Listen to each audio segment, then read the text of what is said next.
Alright, let's dive into something that's been buzzing in the college football world lately, and trust me, it's more than just a recruiting story. So, here's the deal: Brock Barrows, an interior offensive lineman from Lee Summit High School in Missouri, just committed to the University of Wisconsin. On the surface, it's a solid pickup for the Badgers, right?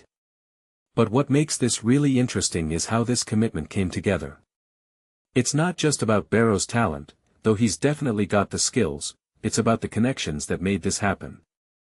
Personally, I think this is a perfect example of how coaching hires can have ripple effects way beyond the sidelines. Eric Mateos, who joined Wisconsin's coaching staff back in December, played a huge role here.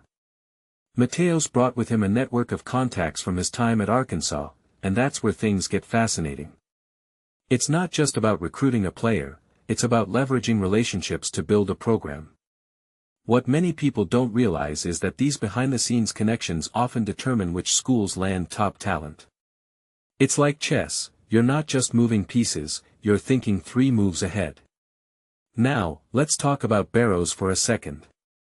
He's joining Wisconsin's 2028 class, which already includes Cale Britt, a linebacker from Orlando. What this really suggests is that the Badgers are laying the groundwork for a strong future. But here's the thing: Wisconsin isn't exactly known for being a recruiting powerhouse like some SEC or Big Ten rivals. So, how are they competing? In my opinion, it's because they're playing to their strengths, building relationships, selling a culture, and targeting players who fit their system. It's not flashy, but it's effective. If you take a step back and think about it, this is part of a bigger trend in college football. Programs are increasingly relying on coaching staffs to bring more than just X's and O's to the table.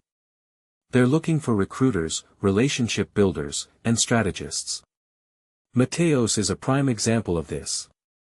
His impact isn't just on the field, it's in the living rooms of recruits and the networks he's built over the years. A detail I find fascinating is how quickly these relationships can pay off. Mateos joined in December, and by July, Wisconsin lands a key commitment. That's not luck, that's strategy. But here's a deeper question: what does this mean for the future of Wisconsin football? Personally, I think it's a sign that they're positioning themselves to compete in a conference that's only getting tougher. The Big Ten is loaded with talent, and if the Badgers want to stay relevant, they need to keep bringing in players like Barrows. What this really suggests is that Wisconsin is doubling down on their identity, a program built on toughness, discipline, and smart recruiting. It's not about outspending or outflashing anyone, it's about outworking them. So, as we wrap this up, I'll leave you with this thought: in a sport where headlines are dominated by transfer portals and nil deals, stories like Barrows' commitment remind us that the fundamentals still matter. Relationships, culture, and strategy, these are the things that build programs. And if Wisconsin keeps playing this game the right way, they might just surprise a lot of people down the line. What do you think? Is this the kind of move that could put the Badgers back on the map? Let me know in the comments below.